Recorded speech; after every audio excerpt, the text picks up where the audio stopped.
Halo semuanya, perkenalkan nama saya Michelle Majesty Gabriel Arares dan pada saat ini saya akan memaparkan materi tentang kekuasaan kehakiman di Indonesia.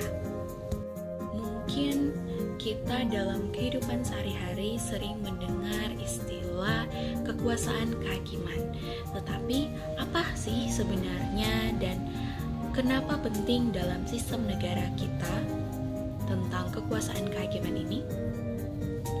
Yang pertama, mari kita bahas tentang pengertian kekuasaan kehakiman. Kekuasaan kehakiman adalah kekuasaan negara yang bertugas untuk menyelenggarakan peradilan guna menegakkan hukum dan keadilan di Indonesia. Dalam Undang-Undang Dasar 1945, khususnya pada pasal 24, disebutkan bahwa kekuasaan kehakiman bersifat merdeka. Artinya, lembaga peradilan tidak boleh dipengaruhi oleh pihak yang lain. Pihak yang lain itu seperti apa? Pihak yang lain itu seperti pemerintah, legislatif, maupun pihak-pihak di luar dua hal itu. Jadi, hakim harus memutus perkara dengan netral berdasarkan hukum, bukan karena tekanan atau kepentingan tertentu. Seperti kepentingan apa? Kepentingan politik, kepentingan pribadi, maupun kepentingan lain yang tidak kita ketahui.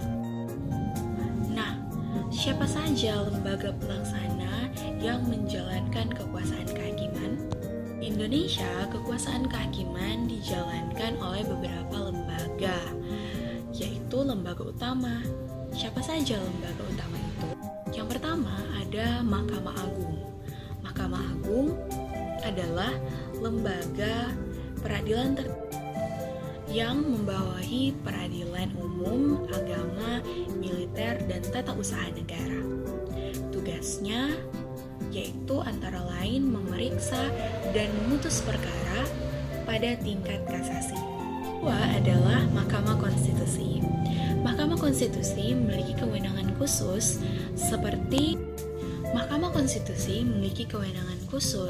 seperti menguji undang-undang terhadap undang-undang dasar dan membubarkan partai politik dalam kondisi tertentu. Yang ketiga adalah Komisi Yudisial.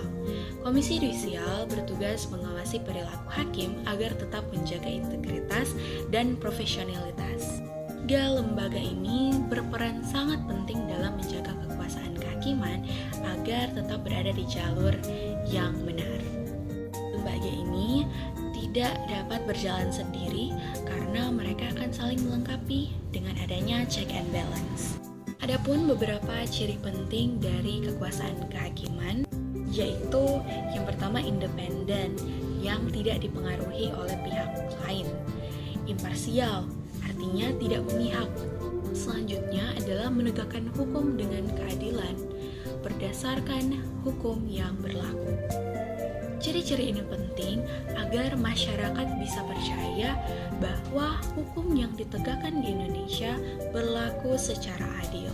Dengan adanya kepercayaan dari masyarakat, tentunya hukum di Indonesia akan terus berjalan sebagaimana mestinya tanpa adanya perspektif negatif dari para masyarakat, dan kepentingan umum dalam menjaga keadilan akan tetap dilaksanakan untuk masyarakat.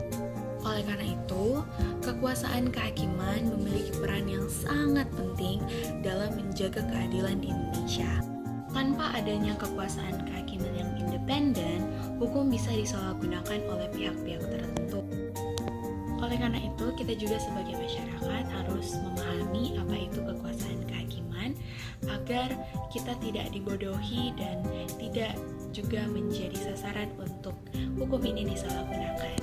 Agar kita juga khususnya sebagai mahasiswa menjadi penegak hukum yang berlandaskan kepada hukum yang ada, bukannya berdasarkan pada faktor-faktor yang lain.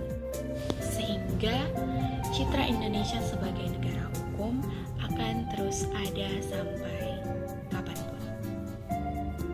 Sekian pemaparan materi dari saya, semoga bermanfaat dan terima kasih.